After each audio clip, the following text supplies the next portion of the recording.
ನಮಸ್ಕಾರ ಸ್ನೇಹಿತರೆ, ಆಶಾ ವೆಂಕಟೇಶ್ ಲೈಫ್ ಸ್ಟೈಲ್ಗೆ ಸ್ವಾಗತ. ಮಹಿಳೆಯರಿಗೆ ಉಪಯುಕ್ತವಾದಂತಹ ಮಾಹಿತಿ, ಈವನ್ ಪುರುಷರಿಗೂ ಕೂಡ ಉಪಯುಕ್ತವಾದಂತಹ ಮಾಹಿತಿ ಅಂತಲೇ ಹೇಳ್ಬೋದು. ಇಲ್ಲಿ ನಾನು ಒಂದು ಬ್ಲೌಸ್ಗೆ ಯಾವ ರೀತಿ ಸ್ವೆಟ್ ಪ್ಯಾಡ್ನ ಯೂಸ್ ಮಾಡಿ ನಾವು ಅದನ್ನು ಕವರ್ ಮಾಡ್ಬೋದು, ಹಾಗೆ ಆ ಬ್ಲೌಸ್ನ ಕಂಕಳು ಭಾಗನ ಹಾಳಾಗದೇ ಇರೋ ರೀತಿಲಿ ಯಾವ ರೀತಿ ಸುರಕ್ಷಿತವಾಗಿ ಇಟ್ಕೋಬೋದು ಅನ್ನೋದನ್ನು ಹೇಳ್ತಾ ಹೋಗ್ತೀನಿ. ದಯವಿಟ್ಟು ವಿಡಿಯೋನ ಎಲ್ಲೂ ಸ್ಕಿಪ್ ಮಾಡದೆ ಪೂರ್ತಿಯಾಗಿ ನೋಡಿ. ಹಾಗೆಯೇ ನನ್ನ ಚಾನಲ್ನ ಹೊಸದಾಗಿ ನೋಡ್ತಾ ಇದ್ದರೆ ಚಾನಲ್ನ ಸಬ್ಸ್ಕ್ರೈಬ್ ಮಾಡಿ, ಹಾಗೆ ಪಕ್ಕದಲ್ಲಿರ್ತಕ್ಕಂಥ ಬೆಲ್ಲೈಕನ್ನ ಕ್ಲಿಕ್ ಮಾಡಿ. ಇದರಿಂದ ಹೊಸ ಹೊಸ ವೀಡಿಯೋಗಳು ಅಪ್ಲೋಡ್ ಮಾಡಿದಾಗ ನೋಟಿಫಿಕೇಷನ್ ಬರುತ್ತೆ. ಇದನ್ನು ನಾನು ಆನ್ಲೈನಲ್ಲಿ ತೊಗೊಂಡಿದ್ದು ಸ್ವೆಟ್ ಪ್ಯಾಡ್ ಅಂತ ಹೇಳಿ.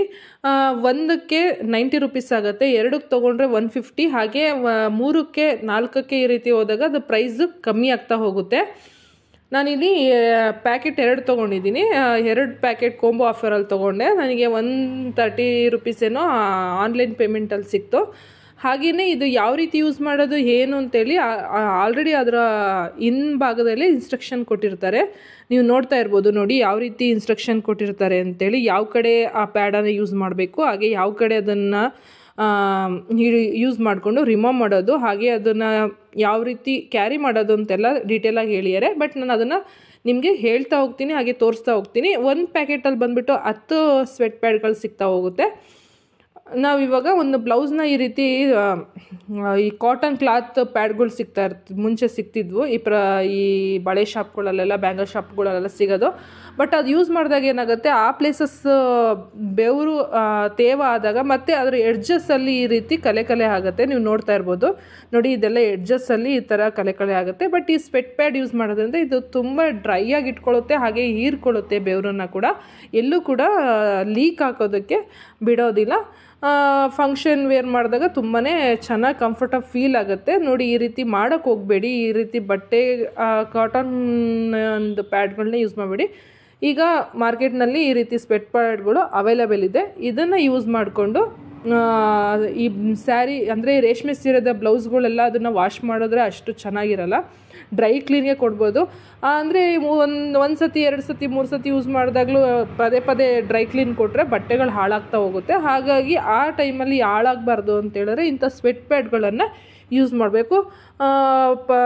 ಅಂದರೆ ಮಸ್ಟ್ ಆ್ಯಂಡ್ ಶುಡ್ಡು ಈ ರೇಷ್ಮೆ ಬ್ಲೌಸ್ಗಳು, ಅಂದರೆ ರೇಷ್ಮೆ ಸೀರೆಯ ಬ್ಲೌಸ್ಗಳು ಏನಿರುತ್ತೆ ಅದಕ್ಕೆ ಈ ಸ್ವೆಟ್ ಪ್ಯಾಡ್ಗಳನ್ನ ಯೂಸ್ ಮಾಡೋದು ತುಂಬಾ ಯೂಸ್ಫುಲ್ ಆಗುತ್ತೆ. ಹಾಗೆ ಈವನ್ ಶರ್ಟ್ಗಳಿಗೂ ಯೂಸ್ ಮಾಡ್ಬೋದು, ಹಾಗೆಯೇ ಟೀ ಶರ್ಟ್ಗಳಿಗೂ ಕೂಡ ಯೂಸ್ ಮಾಡ್ಬೋದು.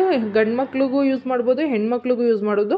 ನಾನಿಲ್ಲಿ ಬರೀ ಬ್ಲೌಸಿಗೆ ಮಾತ್ರ ತೋರಿಸ್ತಾ ಇದ್ದೀನಿ.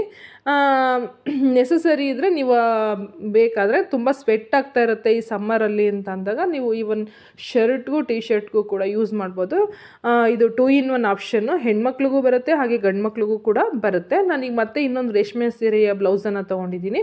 ಯಾವ ರೀತಿ ಇದನ್ನು ಹಾಕೋದು ಮತ್ತು ಯಾವ ಭಾಗಕ್ಕೆ ಹಾಕಬೇಕು, ಯಾವ ಸೈಡಿಗೆ, ಅಂದರೆ ಚಿಕ್ಕದನ್ನು ಯಾವ ಸೈಡಿಗೆ ಹಾಕಬೇಕು, ದೊಡ್ಡದನ್ನು ಯಾವ ಸೈಡಿಗೆ ಹಾಕಬೇಕು ಅಂಥೇಳಿ ತೋರಿಸ್ತಾ ಹೋಗ್ತೀನಿ. ಮೊದಲಿಗೆ ಈ ಥರ ಬ್ಲೌಸ್ನ ಉಲ್ಟಾ ಮಾಡಿಕೊಂಡು ಸ್ಟಿಚ್ ಮಾಡಿರ್ತಾರೆ, ಎಕ್ಸ್ಟ್ರಾ ಬಟ್ಟೆನ ಬಿಟ್ಟಿರ್ತಾರೆ ನೋಡಿ, ಅದನ್ನು ನಮ್ಮ ಅಂದರೆ ಬೆನ್ನಿನ ಭಾಗಕ್ಕೆ ಬರೋ ರೀತಿ ಅದನ್ನು ಆ ಸೈಡ್ ಮರ್ಚ್ಕೊಬೇಕು. ಹಾಗೆಯೇ ಸೆಂಟ್ರಿಗೆ ಸ್ಟಿಚ್ ಮಾಡಿರ್ತಕ್ಕಂಥ ಸೆಂಟ್ರಿಗೆ ಅಲ್ಲಿ ಮಾರ್ಕ್ ಕೊಟ್ಟಿರ್ತಾರೆ ನೋಡಿ, ಅದು ಚಿಕ್ಕ ಸೈಜ್ ಬಂದುಬಿಟ್ಟು ಆರ್ಮ್ಸ್ ಅಂದರೆ ತೋಳಿನ ಭಾಗ ಬರಬೇಕು. ಹಾಗೆಯೇ ದೊಡ್ಡ ಸೈಜ್ ಏನಿದೆ ಅದು ಬಾಡಿ ಕಡೆ ಬರಬೇಕು.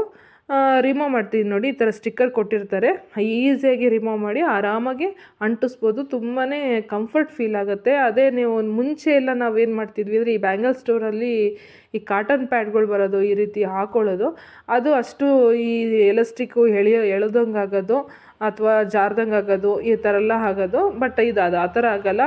ಕ್ಲೀನಾಗಿ ನೋಡಿ ಎಷ್ಟು ಚೆನ್ನಾಗಿ ಕ್ಲೀನಾಗಿ ಕುತ್ಕೊಳ್ಳುತ್ತೆ. ಹಿಂಗೆ ಮರ್ಚಿದ್ರು ಆರಾಮಾಗಿ ಕುತ್ಕೊಳ್ಳುತ್ತೆ.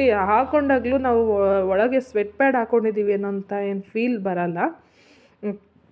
ಮತ್ತು ಡ್ರೈ ಆಗು ಕೂಡ ಇಡುತ್ತೆ.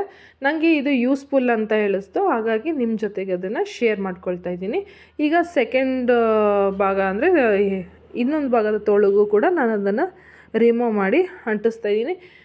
ಎಮರ್ಜೆನ್ಸಿಗೆ ಈ ರೀತಿ ಹಾಕಿ ಇಟ್ಕೊಂಡು ಬೇಕಾದ್ರೆ ವೇರ್ ಮಾಡಬೇಕಾದ್ರೂ ಹಾಕೊಂಡು ಹೋಗ್ಬೋದು, ಇಲ್ಲ ಕ್ಯಾರಿ ಮಾಡಬೇಕು ಅಂತ ಹೇಳಿದ್ರೆ ಈ ಥರ ಹಾಕಿಟ್ಟು ಕೂಡ ಮಾಡ್ಬೋದು. ಇಲ್ಲ ಎಮರ್ಜೆನ್ಸಿಗೆ ಈಗ ತಕ್ಷಣ ಸ್ಯಾರಿ ವೇರ್ ಮಾಡ್ತಾ ಇದ್ದೀನಿ ಅಂದಾಗಲೂ ಕೂಡ ಈ ರೀತಿ ಹಾಕ್ಕೊಂಡು ಸೀರೆನ ವೇರ್ ಮಾಡ್ಬೋದು. ಈ ರೀತಿ ವೇರ್ ಮಾಡೋದ್ರಿಂದ ಈ ಕಂಕುಳು ಭಾಗದಲ್ಲಿ ಬೆವರನ್ನ ಇರುತ್ತಲ್ಲ ಆ ಮಾರ್ಕರ್ ಬೀಳಲ್ಲ, ಮತ್ತು ಬ್ಲೌಸ್ ಕೂಡ ಹಾಳಾಗಲ್ಲ. ರೇಷ್ಮೆ ಸೀರೆ ಬ್ಲೌಸ್ಗಳು ಗೊತ್ತು ಎಷ್ಟೋ ಜನಕ್ಕೆ ಕಂಕ್ಳ ಭಾಗದಲ್ಲಿ ಸ್ವೆಟ್ಟಾಗಿ ಅಥವಾ ಬೆವರಿ ಅದೇನಾಗಿರುತ್ತೆ ಆ ಜಾಗ ಹಿಂಜಿದಂಗೆ ಆಗಿರುತ್ತೆ, ಇಲ್ಲ ಕಪ್ಪಾಗಿರುತ್ತೆ, ತುಂಬ ಗಲೀಜಾಗಿರುತ್ತೆ. ಅಂಥವ್ರಿಗೆ ಇದು ತುಂಬಾ ಯೂಸ್ಫುಲ್ ವಿಡಿಯೋ ಅಂತಲೇ ಹೇಳ್ಬೋದು. ಹೋಪ್ ನನಗೆ ಈ ವಿಡಿಯೋ ನಿಮಗೆಲ್ಲರಿಗೂ ಇಷ್ಟ ಆಗಿದೆ ಅಂತ ಭಾವಿಸ್ತೀನಿ. ಹಾಗೆ ನಿಮಗೆ ಈ ವಿಡಿಯೋ ಇಷ್ಟ ಆಗಿದರೆ ದಯವಿಟ್ಟು ಕಮೆಂಟ್ ಸೆಕ್ಷನಲ್ಲಿ ಕಮೆಂಟ್ ಮಾಡಿ ನಮಗೆ ಇಷ್ಟ ಆಯಿತು ಅಂತ. ಹಾಗೆ ನಿಮಗೆ ಇದು ಯೂಸ್ಫುಲ್ ಅಂತ ಹೇಳ್ಸಿದ್ರೆ ದಯವಿಟ್ಟು ನಿಮ್ಮ ಫ್ರೆಂಡ್ಸ್ ಆ್ಯಂಡ್ ಫ್ಯಾಮಿಲಿಗೂ ಶೇರ್ ಮಾಡಿ. ಹಾಗೆ ಈ ಸ್ವೆಟ್ ಪ್ಯಾಡ್ನ ನಾನು ಆನ್ಲೈನಲ್ಲಿ ಬೈ ಮಾಡಿರೋದ್ರಿಂದ ಇದರ ಲಿಂಕ್ ಬೇಕು ಅಂತ ಹೇಳಿದ್ರೆ ನಾನು ಡಿಸ್ಕ್ರಿಪ್ಷನ್ ಲಿಂಕಲ್ಲಿ ಹಾಕಿರ್ತೀನಿ, ದಯವಿಟ್ಟು ಮೆನ್ಷನ್ ಮಾಡಿರ್ತೀನಿ, ಒಂದು ಸಲ ನೋಡ್ಬೋದು ಬೇಕು ಅಂತ ಹೇಳಿದ್ರೆ. ನೋಡಿದ್ರಲ್ಲ ಫ್ರೆಂಡ್ಸ್, ಈ ರೀತಿ ಸ್ವೆಟ್ ಪ್ಯಾಡ್ನ ಯೂಸ್ ಮಾಡ್ಬೋದು. ನಾನು ಶರ್ಟು ಟಿ ಶರ್ಟ್ಗೆಲ್ಲ ಹಾಕಿರೋದನ್ನೆಲ್ಲ ತೋರಿಸಿಲ್ಲ, ಓನ್ಲಿ ಬ್ಲೌಸಿಗೆ ಅಷ್ಟೇ ತೋರಿಸಿದ್ದೀನಿ.